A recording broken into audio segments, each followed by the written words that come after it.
नमस्कार साथियों, स्वागत है आपका वेंकट 24 यूट्यूब चैनल पर। बहुत बहुत साथियों, गरीब बनना है। कितना गरीब बनना है? जैसा भी केंद्र सरकार ने गरीब आदमियों की तनख्वाह बढ़ाई है। गरीब आदमियों की किसकी तनख्वाह बढ़ाई है? माननीय सांसदों की। माननीय सांसदों की जो वेतन 1 लाख थी, उसे बढ़ाकर अब 1,24,000 रुपये कर दिया है। और ये पिछले 2 साल से बढ़ी हुई जो 24 महीने हैं ना, ये 24,000 इंटू 24 मतलब 5,76,000 रुपये उनको डिफरेंस मिल जाएगा। इतना गरीब बनना है। और उसके पीछे सरकार ने तर्क क्या दिया है? सरकार का जो तर्क है वो बहुत ही दयनीय है, मतलब घबराहट वाला तर्क है। मुझे तो घबराहट हो रही है। सरकार का कहना ऐसा है कि जो माननीय सांसद हैं, उनको जीवन यापन करने में बहुत तकलीफ हो रही है, इसलिए उनको वेतन में वृद्धि की जा रही है। तो अब उनका जो वेतन है वो 1 लाख से बढ़ के 1,24,000 हो जाएगा। तो इतना गरीब तो मुझे भी होना है कि जो मतलब 1-1.25 लाख रुपये महीने में मेरे को जीवन यापन करने में थोड़ी सी तकलीफ हो। हालांकि सरकार ने हम लोगों के बारे में भी पहले सोचा था। मतलब अगर बात करें ना कि सरकार ने जो न्यूनतम वेतन है ना, वो 24,000 रुपये कर दिया गया है कि अब 24,000 से कम आप किसी को भी वेतन नहीं दे सकते। पर वो धरातल पे कुछ नहीं है। धरातल पे है सब अपनी ज़रूरतों के हिसाब से। किसी को 5,000 में आदमी मिल जा रहा है, किसी को 15,000 में आदमी मिल जा रहा है, किसी को 20,000 में आदमी मिल जा रहा है। जिसकी जैसी नीड है उसके हिसाब से उसको वैसा। अब थोड़ा सा बात कर लेते हैं कि इतने अगर गरीब आदमी है तो उन गरीब आदमियों को जो मिलने वाली सुविधाएं हैं उन पर भी थोड़ा नज़र डाल लो। अगर हम बोल रहे हैं कि वो गरीब है, वो उनका जीवन व्यापन नहीं हो रहा, तो थोड़ा सा समझ तो लेते हैं। तो साथियों, सबसे पहले अगर माननीय सांसदों की बात करें, उनको प्रतिदिन रोज का 2,500 रुपये मिलता है अगर वो अटेंड करते हैं सेशन। एक बात अब दिमाग में रखते चलना, मैं पॉइंट बाई पॉइंट गिनवाता चलूँगा। मतलब महीने के 75,000 रुपये उनको चाय पानी के लिए मिलते हैं, पहली बात। दूसरा, माननीय सांसदों को 34 हवाई यात्रा मिलती है अपनी with family, all over India, all over world, कहीं भी चले जाएं। उनकी जो खर्चा है ना, वो उठाती है भारत सरकार। थोड़ा सा मैं इसलिए बताना चाह रहा हूँ कि उनके जीवन व्यापन करने में जो लोग बाग बोल रहे हैं ना कि सरकार बोल रही है बहुत गरीबी में चल रहे हैं, उनको जीवन व्यापन में समस्या आ रही है, तो इसलिए मैं सोच रहा हूँ कि उस समस्या को क्यों ना उजागर कर दिया जाए। तो 34 जो हवाई यात्रा है ना साल में, वो मिलती हैं विद फैमिली। आप कहीं भी जा सकते हैं, ऑल ओवर विश्व में पूरा सरकार खर्चा उठाएगी। ठीक है, पूरे 2,500 रुपये अगर आप कोई सेशन अटेंड करते हो तो पर डे के हिसाब से मतलब 75,000 रुपये वो हो गया। थोड़ा सा अगर तुम उससे भी नीचे आ जाओ, और अगर तुम किसी कारण से ट्रेन से जा रहे हो तो ट्रेन में फर्स्ट क्लास एसी का किसी भी ट्रेन में उनके लिए हमेशा रिजर्व रहता है। फर्स्ट क्लास एसी ट्रेन में रिजर्व रहता है। आप किसी में कभी भी हमेशा कोटा रहता सांसदों का। ठीक है, कभी भी एनी टाइम। उसके बाद अगर ट्रेन वायु से नहीं जा रहे, ट्रेन से नहीं जा रहे, आप कार से जा रहे हो, तो कार कंडीशन में भी, कार में भी आप जो है स्वतः ही आपको जितना भी डीजल पेट्रोल गाड़ी घोड़ा लगेगा ना, वो पूरा का पूरा कौन देगा मालूम है? सरकार देगी। जीवन यापन करने में समस्या आ रही है, इसलिए मैं आप लोगों को ये चीज़ें गिना रहा हूँ। और तो और चलो ठीक है, ये थोड़ा सा अलग हो सकता है।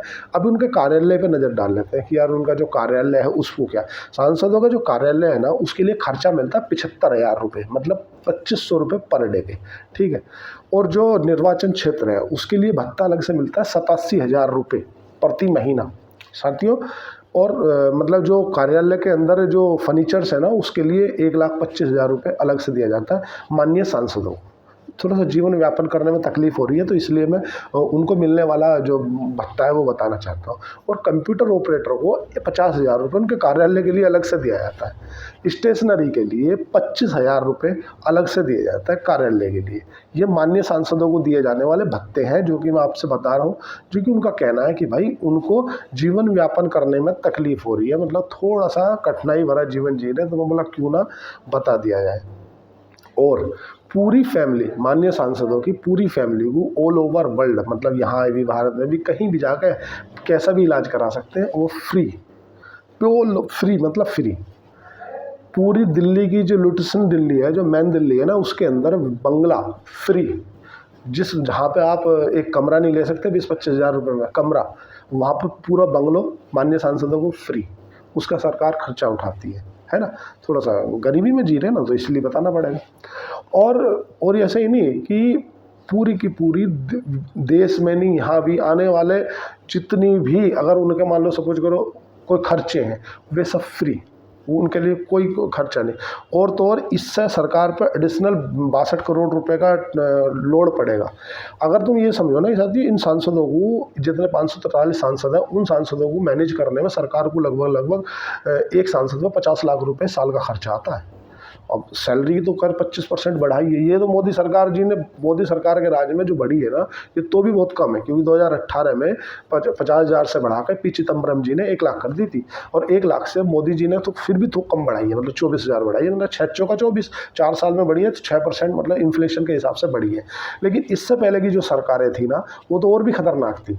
कितनी खतरनाक थी आप इससे देख कर अंदाजा लगा लो। जब लालू प्रसाद और उस समय पे तुम्हारा ये सांसद हुआ करते थे मुलायम सिंह यादव, इन्होंने 16,000 रुपये से डायरेक्ट पेमेंट कर ली थी अपनी 50,000। ये रोज़ लड़ते कुत्ता बिल्लियों की तरह।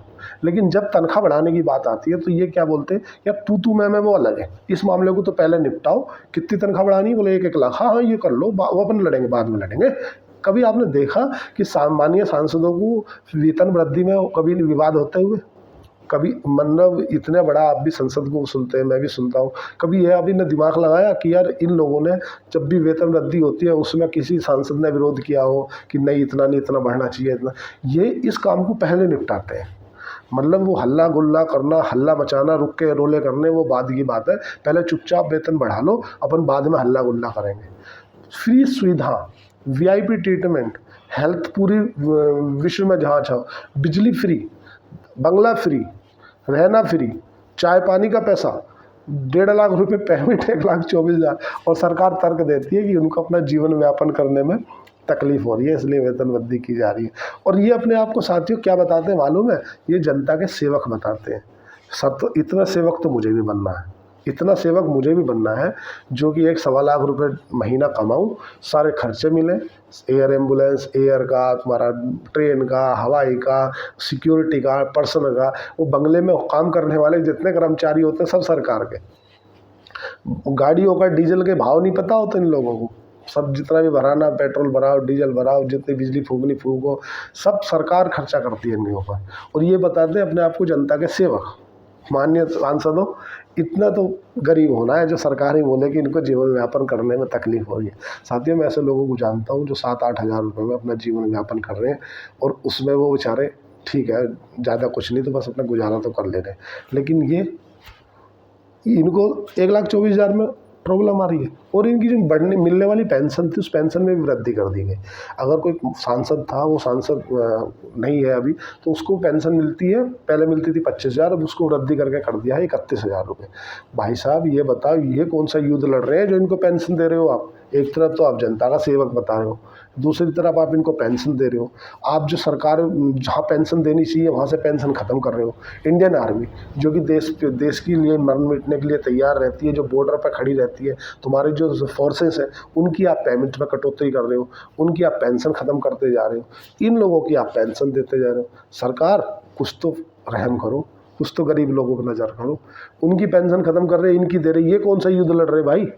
इन्हें तो सरकार की सेवा, ये इतनी सेवा करते कि अगर कोई आदमी का 40 किलो वजन है ना, और वो माननीय सांसद बन जाता है, तो अब अगले 5 साल बाद उसका 1 कुंटल 10 किलो वजन हो जाता है। इतनी सेवा करते हैं।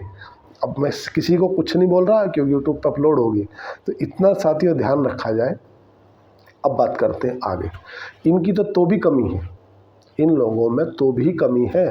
गलती किसकी है? अरविंद केजरीवाल, उसने अपनी तनख्वाह 1,70,000 कर ली थी। देखो कितनी, मतलब अपने हिसाब से सब चल रहा है। और ममता बनर्जी 2023 में उसने अपने जो सांसद है, अपने जो विधायक है ना, उनकी 80,000 से सीधी बढ़ा के 1,25,000 कर ली थी। तुम्हारा कर्नाटक में डबल का 100% की वृद्धि कर ली कर्नाटक सरकार ने अपने जो विधायक है उनकी और सीएम की सैलरी में। झारखंड में 136% की वृद्धि कर ली। तो भी नरेंद्र मोदी जी ने तो भी अपने सांसदों की जो वेतन बढ़ाई है, तो उसने कुछ विचार करके बढ़ाई है। मोदी जी का तो कहना ये था कि भाई एक आयोग बने, जैसे 8वां वेतन आयोग है, ऐसे ही सांसदों के लिए भी एक अलग से आयोग का गठन होना चाहिए, और वो इसके हिसाब से पेमेंट बढ़े। ऐसा नहीं कि अपनी मर्जी से जो मर्जी आया वो बढ़ा लिया। इसमें मोदी जी का बहुत कुछ अच्छे प्रयास रहे हैं, जैसे वीआईपी कल्चर को ख़त्म करना हुआ, हमेशा कुछ भी अपनी मर्जी से डिसाइड करके बढ़ा लेना हुआ, ये मोदी जी के कारण ही घटा है। नहीं तो अगर मोदी जी नहीं होते तो ये अब ये तनख्वाह ना 1 लाख से बढ़कर 3 लाख हो जाती। लालू यादव ने ऐसी तो किया था, 16,000 रुपये वेतन थी सांसदों की, 16 से करके सीधी 50 कर दी। 16 × 48 मतलब 3 गुना वेतन वृद्धि। ये कौन सा तरीका है यार? फिर 50 से सीधी 1 लाख हुई। 1 लाख से 1,24,000 हुई। तो बीजेपी सरकार ने इतना तो थोड़ा कंक्लूज किया कि भाई इन्फ्लेशन के हिसाब से वेतन में वृद्धि की है। और इनका जो ये है ना 2018 में वेतन बढ़ी थी इनकी। अब बात कर लेते हैं कि इनको किस चीज़ से की पावर की शक्तियों को लाएगा साथियों। एक सांसद वेतन भत्ता अधिनियम है 1961, उसकी शक्तियों को प्रभाव में लाकर इनको ये पावर दी गई है कि ये अपनी वेतन वृद्धि कर सकते हैं सांसद में। संसद में जब ये अब कभी भी वेतन वृद्धि करते हैं तो ये कभी भी विवाद नहीं करते। इस चीज़ का विशेष ध्यान रखें। अब जैसे जैसे पढ़ते रहोगे तो सब चीज़ें सीखते रहोगे। आज के लिए इतना ही। चैनल को लाइक करें, सब्सक्राइब करें, कमेंट करें। धन्यवाद, थैंक यू।